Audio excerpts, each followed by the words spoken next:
welcome back to the Muddy Roots podcast. This is part 2 of this little get-together right here. We are your hosts. We got Ryan, we got Vil, we got Rob, we got Gage, and we have a guest, Ray. If you have not watched part 1, go back to our last week's video and go check it out. It's a pretty cool little video. We're starting to get into some deep conversations. So let's get a cup real quick, and then let's dive right back into that conversation. So again, if you haven't watched part 1, go check it out real quick, or at least the end, so that you have some context. So we were talking about kids feeling comfortable enough to talk to their parents and how sometimes it's the parents' fault. Sometimes it's the parents' fault that the kids don't feel comfortable at home to be able to talk to them. Were there ever times in your guys' life that you wish you would have talked to your parents that you didn't? That it would have been advancing in college, like into furthering my education. That it was important, but again, my parents didn't go to college, or they did for a year or two or something, and I feel like that wasn't really pushed in a sense. Like if I was going to go to college, it was because I was playing football rather than going to further my education. What do you mean by like you? So you wish that your parents pushed college more of like academically than just because of sports, or? No, not just because of sports, but just instead of sports. Like I love playing sports, so they didn't have to push it that hard because I love to do it. But I hated school, and I didn't care. They wanted me to get good grades, and they would always do report card checks and that and whatnot, but I just didn't. After high school, I didn't see me going to college unless I was playing ball. You see what I'm saying? I also, I wish like my parents kind of like gave me a reality check when I was in like high school, and like, you know, like kind of like just told me like, they told me like you need to take school serious, but it was never a reason why. Like there was never like, it never opened my eyes that like this could affect like going to college or like my out of school life. I wish they did a little bit more of that. Like, just wake up, dude. Yeah. What were you hoping hoping would come from a reality check? Is that I could take school way serious instead of them telling me like, hey, you need to take this serious because you need to graduate. Yeah. And what did you hope it would look for? Like, did you want them to like, I don't know, like beat you or like yell at you, or no, what just were tell you me thinking? like the reasons why, Like why lay I it need out. to do it. Yeah, instead of like you need to graduate or it'll be embarrassing.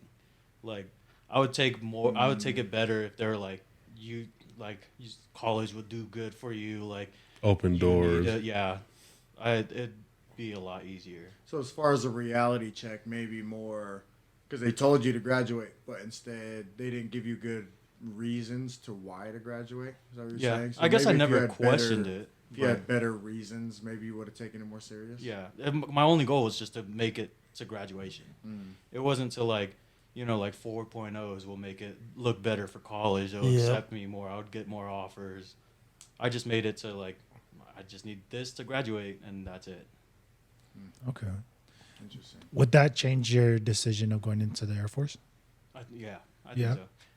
After I graduated, there was nothing for me to do. Like if I would have graduated and been like, oh, I can go to college and like do something better, then I would stay. Yeah, I agree with you, especially with the academics. Like I wish that I wish that I would have told my parents, like, why do I, like, if they're saying you need to do this, this, and this, I wish I would have asked my parents, why do I need to do it? Like, what's going to benefit? But I also feel like back then, our dad's, like, famous thing to say is because I told you to, because I said so. Or you know, do so as I say, not as I yeah, do. so it's just to the point where I was just like, yeah, I already know why he's telling me to do this, this, and this.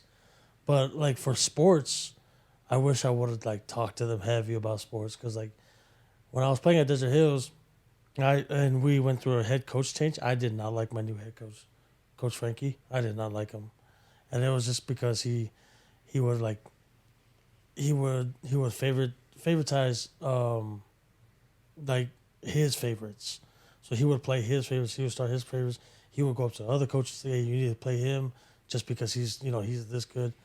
I never had a problem. Like he never like said that to me, but I just feel like at practice you have like kids that would show up but never had playing time on Fridays. You had kids that showed up and did like they exceeded to their potential, but they just never got looked at just because of like we were playing a hard team like back then, which was Hurricane. We were playing a hard team, so we need these guys in there, shit like that. I wish I would have just talked to my parents where it was just like, well, like what would be ideal in this situation. Instead, I just stopped playing. Do you guys have any like regrets? Do you guys have any regrets in your life other than like not talking to your parents about certain things, but any other like regrets that you've mentioned that you didn't go to college, and so that's one of your big ones? Like, do you guys have any other ones or what? Do you want to ahead, go first? For me, I think it's just the way I treated my dad. I think because obviously you take for granted what you always have, right? Now that he's gone, you kind of just like, oh, fuck, I did treat him poorly. I did. Like, I remember right around the time that he was going to leave, he was telling me that he doesn't feel part of the family anymore because no one like ask him to go out. Nobody invites him for anything. And I regret basically like excluding him from family activities. Other than that, I don't really have that much that, at least right now, that I can think of that I regret. That's a big one, though. I agree with that too. Wow.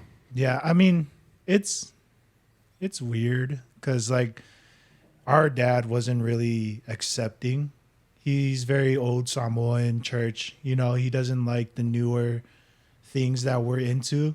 So it's kind of like, if you're not going to change, why do I have to take you out? But then when he told me that, it's like, yeah, you are our dad. Like, I get it. I would be in the same position too if my kids didn't like include me and stuff. So I agree with it. That's my biggest regret is like kicking him out the house. Because growing up, me and dad, you guys seen it, me and my dad we would always bump heads. Like if he ever did anything to anybody, then I would just always step in. I would always find a reason to fight my dad growing up, and it was really bad.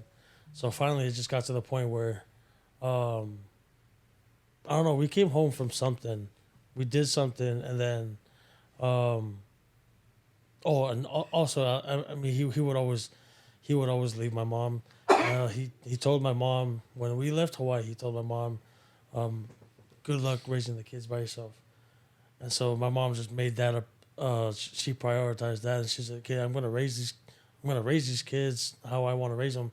And then finally, he just, in my eyes, I felt like he saw how good we were doing it, so he tried to come back in, and then he would leave again, like all that, like come inside, go outside, all that type of shit. And so finally, this last time, we came home from doing something, and I told my dad asked us, because we were in the process of moving out. And so he asked us, "Okay, you need to take the beds to the storage." And I kept telling him, "Yeah, I'm going to do it." I even told him I was going to do it in the morning. So when we came home, he was just like pissed off. And he asked me for the keys to the car. So I gave him the keys, looked at me, and he just threw it across the room. And I was like, "The fuck?" And then that's when I think he went inside or into his room, grabbed the keys, and he just started like throwing shit around. And in my head, I was just like, all right, this is it. This is the last straw. I'm done with it. And we got into this like big altercation. This dude was standing in the middle of me and my dad, and it was to the point where he was like, "Oh, I'm gonna kill you. I'm gonna kill you. I've always wanted to kill you." Shit like that. He's like, "Where's the knife?" I even pointed to him where the knife was. It's right there. It's right there. So Raymond like had to stop him, and like he came up to me and he was just like, "Bro, you need to calm down. You need to calm down." In my head, I had all this adrenaline. In my head, dude, I was gonna pick him up and just move him. dude, I could not pick up this dude. I sat there, I was like, okay, all right. Sprawled like a mother. So that's your biggest regret? Is That's trying my to pick him biggest up? No, my biggest regret is just to I wish I could just handle things different, rekindle our relationship, because I felt like our relationship was going good, but it was also like a little rocky at times. It wasn't until we went to go visit him in Vegas, that's when I was just like, fuck, dude, like I feel bad because one, like you said, this is our dad, and two, I don't know, I feel like what he did to raise us and stuff like that, I felt like that was just like all out the window. Like I didn't want nothing to do with it, but I just felt like I could have just like rekindled our relationship and things a lot better than that. That's What about you, Gage? Yeah, I have a regret. Yeah, it's my biggest. It's a story, but it's basically just the fact that I burned a friendship. So, and I don't tell this story a lot. I think I've told it to you guys maybe, but I think so. To give context, I'm gonna try to be as detailed but vague as I can. I don't want to put this guy on the spot, but I think he actually watches our podcast too. But we were in high school or fresh out, and we were doing some dumb stuff, just not trying to be sober, just trying to live in the moment, whatever. So we ended up picking up some illegal substances, and everybody got messed up that weekend. We were all just hanging out, playing games, smoking, and then someone said that they were missing something from the stash. And the whole weekend we were feeling off about everybody that was there. We were feeling like we weren't vibing with everybody, and there was some tension. So we separated, and we talked to each other, and we're like, hey, if something goes down, I got your back, you got my back. And that's just, it is what it is. We're going to just make sure that me and you are good, and we'll take care of whatever happens. Fast forward, and this guy was saying that he's missing some from the stash. And the dude that I was talking to, he was the number one person that was accused of stealing from the stash. And we grew up together. We went to high school together, played on the same team. Like, he was a great kid, still a great dude. But when the accusations came out towards him, I even thought the same thing, that he was the one that was doing things. And things unfolded, and there was a fight that broke out, and they got him in the bathroom, and they were checking him, kicking his ass, doing this and that. And I had priors. I was arrested for intent to distribute. He gets in the bathroom. He was surrounded by those dudes. He ends up sneaking away, running towards the front door, and I hit him from the side because I was scared. I felt like he did something wrong, and we ended up pressing him for the stuff he took. He ended up giving the money up, and it burned our friendship, obviously. But I mean, one of my closest friends, and it was just something that was lost over something so stupid. You know what I mean? Mm-hmm. There was a lot of fault that whole weekend, but regardless, I played a lot into it. That's something that I had nightmares about it. Just my part in it. It's terrible. He gave up like the money. What do you mean to pay for it? Because I mean, he didn't. My understanding is that he took it and then he smoked it. Oh. And so he didn't have it, so he paid for it. But the way that we pressed him for it was uncalled for. And then he was. It's just a. I don't know how long you guys want me to talk about that, but yeah. No, it's weird, especially when it comes to like drugs and shit like that. You act out, like when you lose something, you instantly blame others, and then I don't know. It's a slippery slope when someone like loses something and it's illegal, and you're like, dude, like who the fuck had it? You know what I'm saying? Yeah, yeah. And it was, I don't know. It was tough. Damn. Let's take a cup with our thing. So we're gonna fill it up real quick, and then we'll take a cup.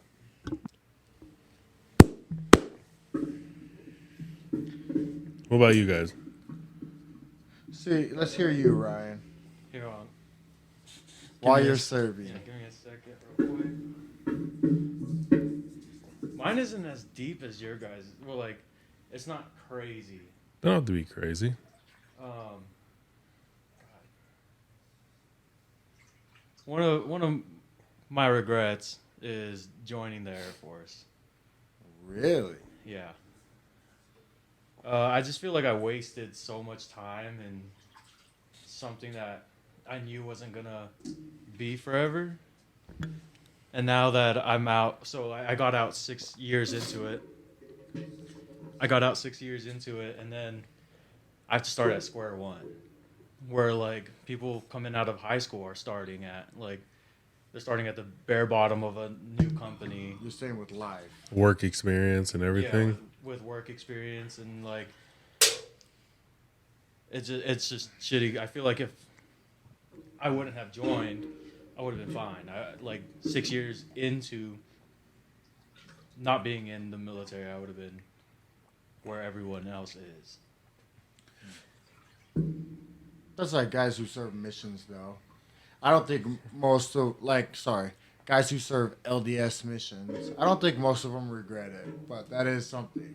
Yeah, You want a mission, especially like athletes, that's postpone your prime of your life for 2 years and go serve. That's tough though, because you can really get a lot of valuable skills in the military, and even putting that on a resume speaks volumes That's to how I feel. dedication, loyalty, to a lot of commitment, a lot of things. I think three of those things are kind of the same, but anyways, it just speaks a lot of volume on a resume, and it can kind of tell you your employer, the type of person you are. Did you ever think to? I mean, 6 years is a long time. Mm-hmm. Did you ever think to continue since you're already 6 years deep? dude. I knew from the start I was gonna get out. Really? That shit was not meant for me. Mostly like it's weird. Mostly it's because of family and familiar faces. I was struggling like trying to make new connections with new people and like build up like good memories where like I feel comfortable, you know? It was like the second I went to basic, I was like, after this enlistment, I'm done. I'm gonna get out. And now like that's 6 years of my life like just gone where I could be doing something for a career that I could actually want to be in. I don't want to like just negate everything you said, but 6 years for a career, starting off right out of high school. Not a lot of people know what they want to do, Right. and they switch jobs a lot. You know was what I gonna say mean? the same thing. And then plus, military, they really do teach you, and you can put it into words on a resume for a lot of transferable skills that can apply to a lot of places. Maybe you don't have the work experience, Yeah. but I do think that you have experience. Yeah, it's not the experience that I'm like really stressing about. It's the where I'm at in the company that I'm working at. Like, I'm there with the people that just graduated, like that are just out of high school. I'm there with So them. you compare yourself to like all the newer kids. Not to the newer kids. I compare myself to the guys that's my age, and they're like higher up in the company, and I'm like, well, I wasted 6 years of my life doing something else. It's hard doing that when you start comparing people. Like if I look at it, people my age are married, kids, families, whatever, and it's like, damn, I'm way behind. But then in reality, everybody moves at their own pace. Yeah, so it's, because Yeah. there's Oh, 100%. right. there's also like older people that that's older than you, and that still doesn't even know what they want to do. They're just pretty much just bouncing from job to job. In your case, in that 6 years that you've been in the Air Force, that you're learning, like he said, you're learning skills, you're learning traits, learning to do all this type of stuff. If you put that on a resume versus these other people that's in those 6 years that you've been in it, that's been bouncing from job to job, that's just it's gonna look better for you rather than on them. Yeah. I also think I would have been happier if I didn't join. That's Just- something, yeah. Yeah. Because being, again, away from, like, family and familiar faces, made it rough. Yeah. Another regret I have is indulging in alcohol as deep as I did. I looking back at it, it's so embarrassing. Yeah. Um, Oh, but yeah. Alcohol and drugs for me too. yeah, See, I don't feel like it's a regret though. Cause so I don't. If you got more to say, you can No, say no. more. It's just as far as my life, I don't feel like I have any regrets. The reason is I feel like kind of like you were saying, everyone goes at their own pace. I feel like you learn certain lessons when you go through certain hardships or even your own stupidity. Because I think everyone in this room has struggled with alcohol. Maybe not to like an extreme extent, but like I definitely abused it in college. I know that I went. It was we had a record of like 30 something days of not being sober. Like you know what I'm saying. And then I went. Then the only reason to stop is because I went home for Christmas break and came back and did the exact same thing. So, but I look back on those times and I'm like, yeah, I wasn't perfect. Yeah, I messed up a lot. Yeah, I abused alcohol and drugs. But the person I am now, I actually am pretty happy with the person I am now. So I take those as like lessons. lessons. Yeah. So as far as regrets go, I don't really have any. There's a lot of stupid things I've done though. We almost got canceled because of my dumbass. Like I am very aware of those things, and so I don't regret it. I learned from it. I'm gonna move on. But you guys kind of started to hit me a little bit because when you're saying talking about your dad, me and so me, my dad, and my brother are not doing very good. Like I just don't give a shit if I'm being honest. And so it's one of those things. It's like I don't regret it, but I don't want to regret it. Does that make sense? Mm-hmm. Right. And so like last night, we're looking at Facebook. My whole family's over because we did a birthday party for my oldest daughter. And so we're doing the birthday party. My mom, my sister's over, and her fiance, and we're talking. And my little brother came up that we're talking about, or that me and him were rocky relationship for the last few months. And we started talking about him, and they were just like, "Bro, he misses you. Like he misses not talking to you for like I haven't talked to him for a couple months." And it hit me, and I'm like, son of a bitch, dude. Like, I'm pissed internally, but I'm also like, okay, I can't let my anger go too far, right? And then it, like, knowing your situation, you've shared this before, but your dad passed away, and I'm like, well, shit, what if my dad or my brother passes away, and I decided to be so angry inside that I just didn't talk to him for the last 6 months, and then all of a sudden they're gone. So that hit me. I was like, bro, I don't regret anything in my life. Yeah. But right now I'm like at the crossroads of, are you building a regret? Yeah. Damn. And we were looking at Facebook photos and old photos and all that, and I'm seeing, again, this is the little brother that I drew the muffin top on. Growing up, me and him were homies, dude, like best friends. Because we were very similar. And so looking at those photos, and then my sister's like, he misses you and he cares about you. And I'm like, son of a bitch. I was in my feelings. Tugs bro. at the heartstrings a little bit. Oh, dude. Oh, yeah, bro. Because especially since I became a father, I'm like more of a crier now. Like, growing up, I didn't cry. Now, I cry more. It's not like I still don't bawl. Like, I'm not one of those guys who tears are just streaming. But you it's just get definitely teary-eyed. like I get teary-eyed and maybe a few will slip. When they said that, I was like, son of a bitch, man. Because the truth is, I miss him too. And that's the hard part. I think that's a good thing that you recognize that like this could be a regret building up. Right. Yeah. It's definitely nice that you've caught that in the moment, because if I would have done that, I would have changed everything. So like I shared the story when we went to Vegas, dude. The whole time we were there, the whole time we were driving there, I was just like, I didn't really think anything of it. It wasn't until we were at his doorstep, and I was like, dude, what if he hates me? What if he doesn't want anything to do with me just because of the shit I did? And then it wasn't until we left, and like he like looked, or no, as soon as we walked in, he like looked at me and he goes, son, it's okay. Because like I pushed him across the kitchen. Like I straight picked him up and I just shoved him across the kitchen. At the time, I didn't really care, but like when he sat there and he was just like, "Son, it's okay." Like he stuck out his hand like this, and I sat there. I was like, "You sure?" He goes, "Whatever happened, happened."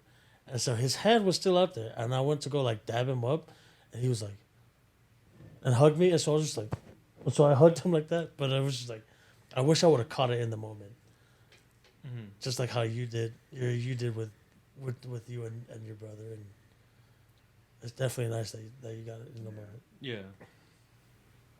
Well, it's hard to recognize like when you're creating a regret in the future. Like Oh yeah. when you and your homie are at that house, at the time you're probably like, oh, what a freaking idiot! Like I gotta like I'm scared. I don't want to get beat up too, so I might as well like beat him up. But then after you're like, son of a bitch, dude, that was the worst thing to do. You know. There's a lot of things that go into it, like stubbornness. Like you said, in the moment, it's hard to see. You're blinded by a lot of different things, and it's, I mean, if everybody could see what they were doing was wrong or something that they would regret in the moment, obviously they would change it. But I think you're just one of the, in this situation, just super lucky that you have that ability to be like, I'll regret this one day. Let me adjust now before this turns into something that I look back on and think about it like I could have done something different. I mean, yeah, super lucky to be able to catch it in the moment of building a regret. But how do you guys think? Like, what skills do you need to be able to catch regrets before they're finalized? Does that make sense? Yeah. Yep. I think one of the main ones is controlling your emotions. Right. Ooh. Thinking Yeah. logically. Yeah. That's good. Yeah. Yeah. I think if you can control your emotions and not like make your decisions based off of your emotions, you'd be able to like recognize like, oh, if I do this, I'm gonna ruin a relationship, or if I do this, I'm gonna regret what happens next. I like that. I was thinking Right. the same thing, just because I'm not good with these two, and it's awareness and it, like keeping yourself level headed, and I'm not good with that. I'm more of like, all right, dude, if you want to pop off, let's pop off. Fuck it, like shit like that. Yeah. And I really wish that I was more aware of my surroundings, because at the time he was there, my sister was there, my mom was there, and in my head it just felt like it was just me, him, and dad. Didn't even know my sister was behind me, and my mom was behind her. And if I don't know, I just felt like in the moment I portrayed myself as like the bad guy to my sister, but like also, I don't want to say like more of like a stress relief for my mom, but like she feels like, I don't know, I just felt like I was viewed different from my sister. So if I was more aware of who was around me and keeping myself level headed, I felt like what happened shouldn't have happened. So yeah, when you said controlling your emotions, I was thinking the same thing. Yeah. I think that's like one of the main things that'll help you recognize what could happen. Yeah. For me, it's not so much of like, yeah, I guess like taking a step back and kind of just seeing everything and not just judging everything off of like your anger or whatever, you're sad or whatever, is really important. But I always try to like understand the other side of the story. So I always try to understand like why they're mad and why I'm mad. And that's what I do when I in a situation where I'm like, maybe I'm gonna regret this later. Yeah. Yeah. Can you re-ask your question? So, how can you? Like, what skills can you work on in order to catch yourself in a moment when you're like, oh, I might regret this later if I choose trail A versus trail B? Skills, I don't know about the skills, but what I would say is that regrets, it's in this situation, it's kind of like a catch-22. Like, I feel like you need to make regrets or have regrets in order to prevent them. So when I know that I've ended up in this place or this spot because I've been stubborn, angry, you know what I mean? I've made mistakes, that I can recognize them a little easier because I've been down this road before, and then I can kind of prevent them.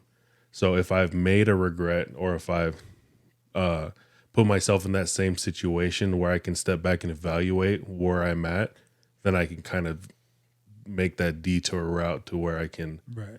readjust. What about you? What do you think? So I actually think you nailed it perfect. I think thinking thoroughly through something, using facts and data versus emotions is important. I think that being able to step back and see an overview, kind of like you were saying, and see the other perspective. Because, for example, like with me and my brother, if I told you guys a story, and I'm not going to share that because I do not believe in putting your family's dirty laundry online. Like, I don't. But I would talk with you guys privately. And if I told you guys a story and I told you my perspective, you'd be like, oh, yeah, dude, F that guy. But if he told you his perspective, what are you guys going to think then? Right. Right. F you, dude. Yeah. Yeah, F me. Get him off the Muddy Roots podcast. So I think that's another skill, is stepping back and seeing it from their point of view. Like, what were they trying to portray and what were they trying to get across to you? I think those are two big things. But the kicker is a lot of people don't know how to think logically. And it doesn't come naturally to them. They just think emotionally, especially honestly, a lot of kids nowadays, that's kind of how they're raised. It's like instant gratification and all this stuff. And so they don't know how to battle through that mental demon, that mental beast, whatever. That's like, F this guy. And they're like, well, I don't know how to deal with this, so just F that guy. Versus learning how to step back, think through the situation logically, and then presenting their arguments or their whatever. You know what I'm saying? Mm-hmm.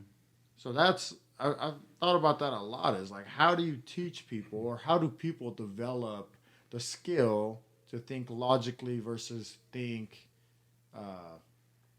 emotionally? You know what I'm saying? Right. I've even seen it in older men too. I'm not even saying it's just younger folk. Yeah. Right. You've seen.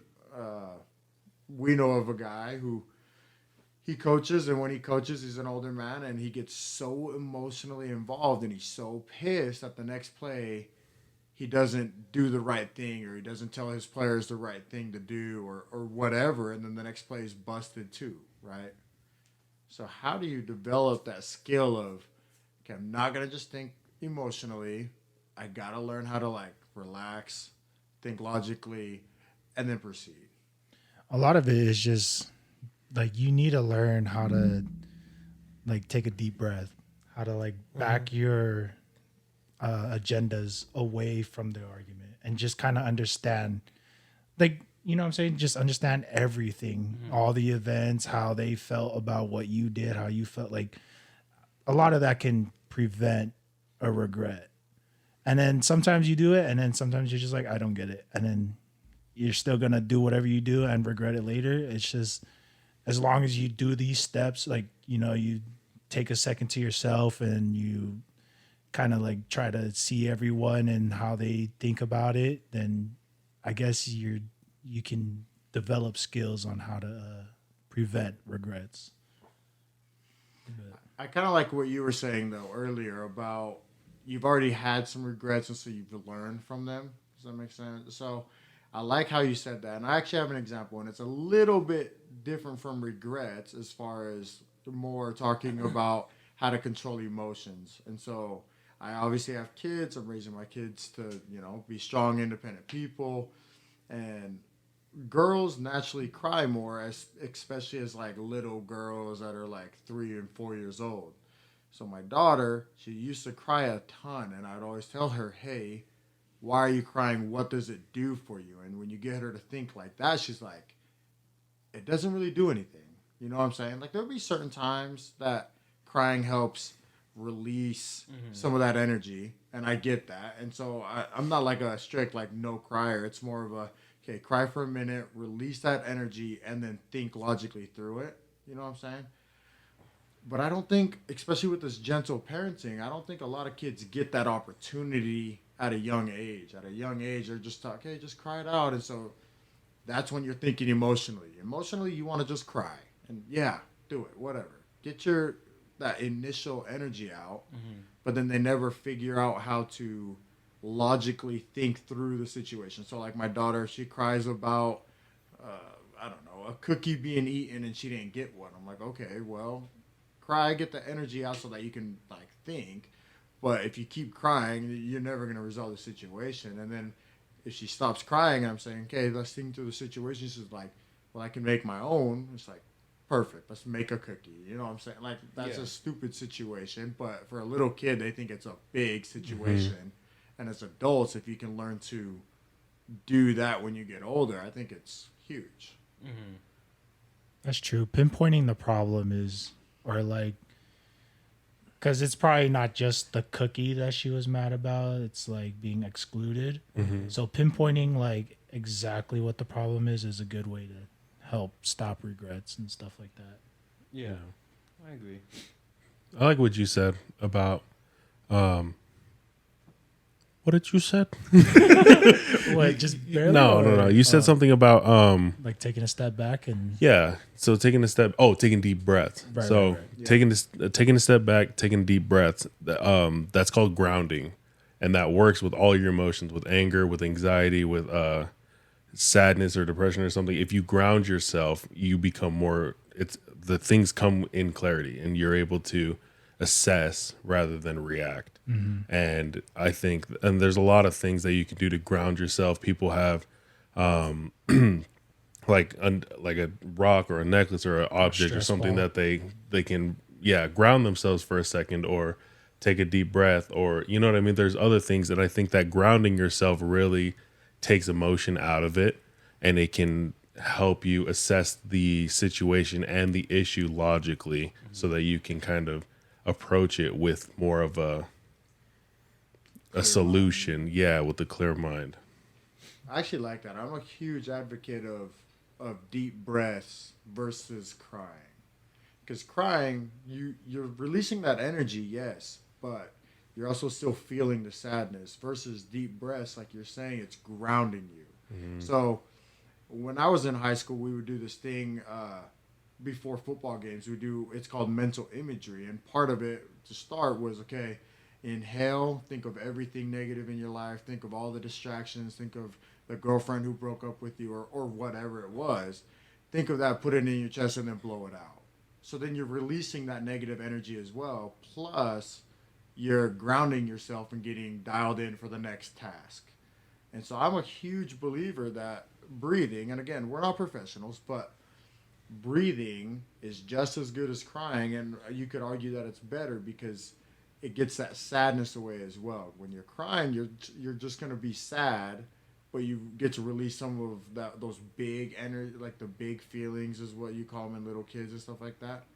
So I think breathing is a huge thing. It's a good exercise for a lot of people. And have any of you guys ever had anxiety, like a panic attack or anything? Yeah. I'm pretty sure I did. I think we talked about that. Let's see here yours. Go ahead. I can't think of like, I know I have anxiety like pretty frequently, but I can't think of like a panic attack right off the top of my head, but I'm pretty sure I did have one. Well, they hurt. They like hurt your chest. I want to say we've talked about it. It was when you didn't do the filter right and you deleted a bunch of people and they luckily came back. I remember that. We talked about that on the mental health episode. Oh, we did. Yeah. Yes. That was tough. So yeah, go check out episode whatever. But no, yeah, I remember yours. But it's funny because some people big deal the anxiety thing, and you want to know what's funny is I was getting anxiety looking at. So at Gage's laptop, he's recording all of our sound, and I saw our bar that was getting closer and closer to another bar that had already existed, and I'm like, shoot, bro, is this gonna mess up our thing? And so that's why I pointed at it, and Gage was like, oh no, we're good. I'm like, okay. You know what I'm saying? Yeah. So some guys get so some people get so anxious about situations, don't think clearly enough, and then they let that like control their whole movement and thoughts and all that.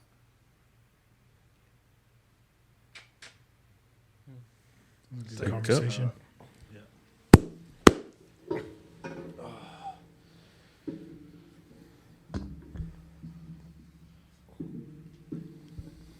Viewers, real quick, before we proceed, let us know what you guys think about these deep conversations. We noticed on episode, I think it was 26, we had a deep talk about, what was it, Polynesians and money and giving and all that. Yeah. Yeah. And a lot of people like that one. A lot of comments about, hey, this is your best episode and all that. So let us know what you guys think about this in the comments. If it's your style or not, just let us know so we can kind of grade it moving forward. Also, if you think Ray is a good co-host or not, or if we should fire him. I'm all right. Do you guys work on personal development a lot or not really?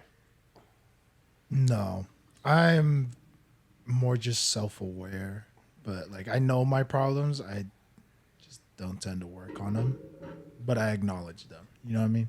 Mm-hmm. So that's how I deal with it. Kind of the same way, just because I wasn't I wasn't so trained to like talk about it, and deal with it. I guess I wouldn't even say trained. I was raised to like kind of like just fix it, you know. But I never knew how to fix it. It wasn't until later on in the years I'm starting to realize, you know, the shit I'm doing, the shit that I need to be doing to help better myself. Back then, it was just more like fight or flight, and I was like, growing up, I was the type of guy to never back down from anything, and so I would always just like match their energy, match what you know what they're doing, and then just deal with the consequence later.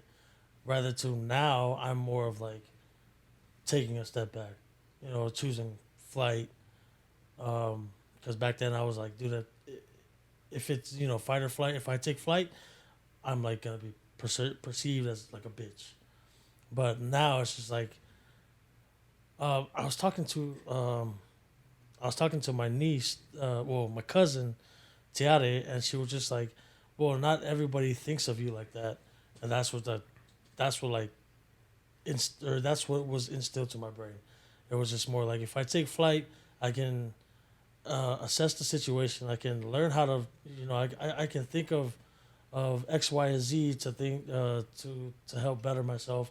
And ever since she said that, like that's what I've been doing to everything, and it's worked. But that is what I am doing to develop the situation. Like now, I wish I would have done it back then. See, that's the shit I need to work on. Is like, because for me, I'm flight. So like, if I'm ever in an emotional place and like something bad happened to me, I will like try to forget about it, or I'll do something where it's like it wasn't a problem to me, to the point where I can like, okay, yeah, I don't remember. You know, I think you've talked about this before. Mhm. You like bury Yeah. things. You kind of So just forget about it. Right. Like your brain erases it from your memory. Right. That's how I am when it comes to like shit that's like really deep and really like sensitive. I will just forget about it, and then it'll always come up every once in a while. And I also need like, I know I need to work on my coping mechanisms, because for me, I just go straight to drugs and like drinking and shit like that. So I need to learn all this shit, especially opening up and talking, because shit's hard. It really is. It is. It is. Are you guys good with that? Like expressing your guys' feelings? I'm getting better. No, I suck at it. Really? I'm starting to. I- I wish I was getting better, but yeah, I'm starting to. I wish I would have done it, like I said.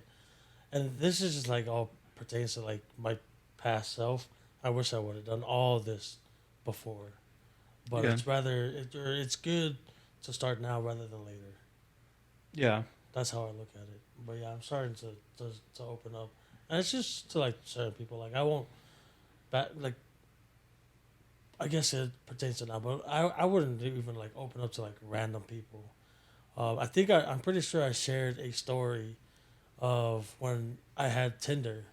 Like I would just match with anybody. Like I'll just swipe right with anybody, and then I would just like let it out right there, just because I'll never see them again.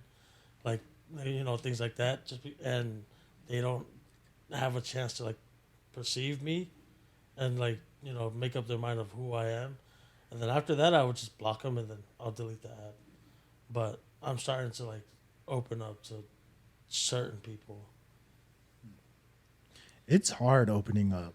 It Because is. sometimes It you is. feel like you're just like throwing hella shit on somebody, Yeah. and yeah. then they look at you differently. You know what I'm saying? Like Yeah. it's weird how like opening up is a scary thing, even though it's not. It should be. I mean, I guess it's scary if you're opening up to people you don't really trust, but you should always like open up. It's just it's weird when you do, and then you're just like, damn, this nigga, my bad.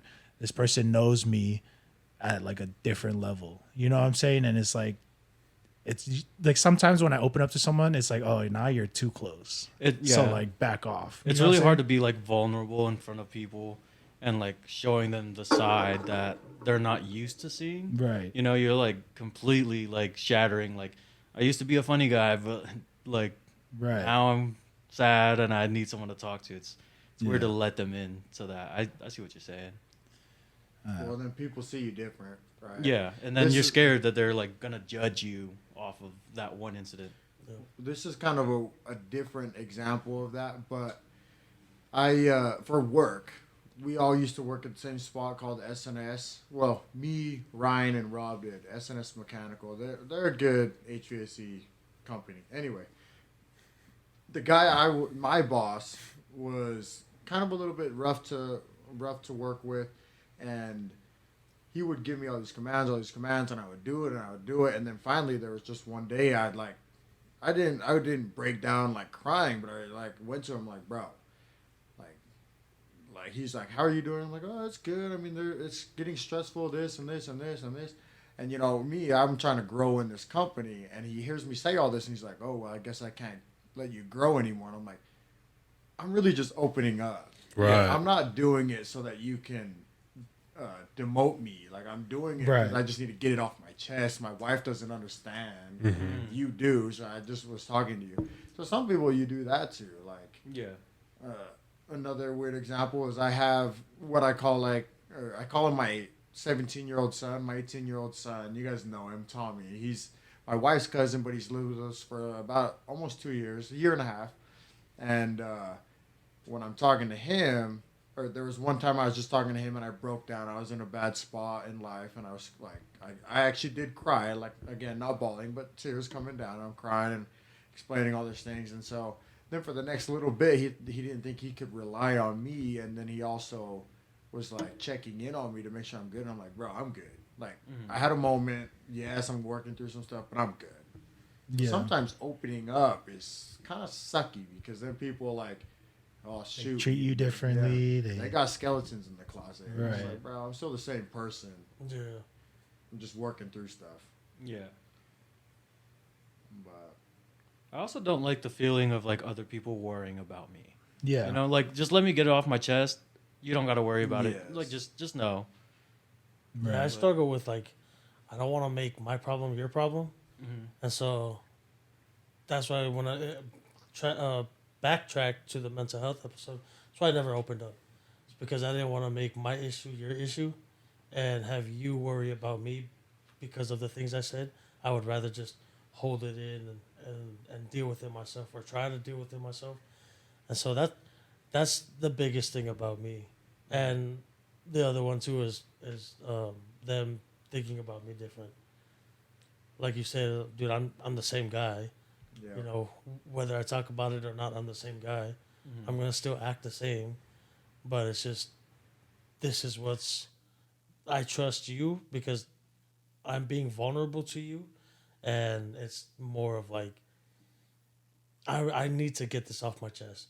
And I've shared this before with that mental health episode, when I said all that and like the shit that I went through, and like me shedding tears on the episode. From then till now, dude, everything's just been so easy. Like I feel so much better, and I think it's just that initial step. Nobody wants to take that initial step. Yeah. Yeah, well, it's super scary to do it. Especially as men, you're just like, oh, I'm supposed to be alpha dog. I'm supposed to like take care of everything. And so it's pretty sketchy when you're trying to like tread that water. Because a lot of us haven't been taught, especially honestly, I'd argue as Polynesian men, we're not taught that. Right? Let's take a cut real quick.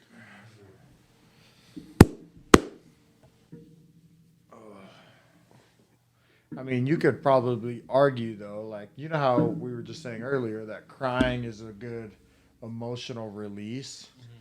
You could argue, though, like, I think it's pretty good to open up.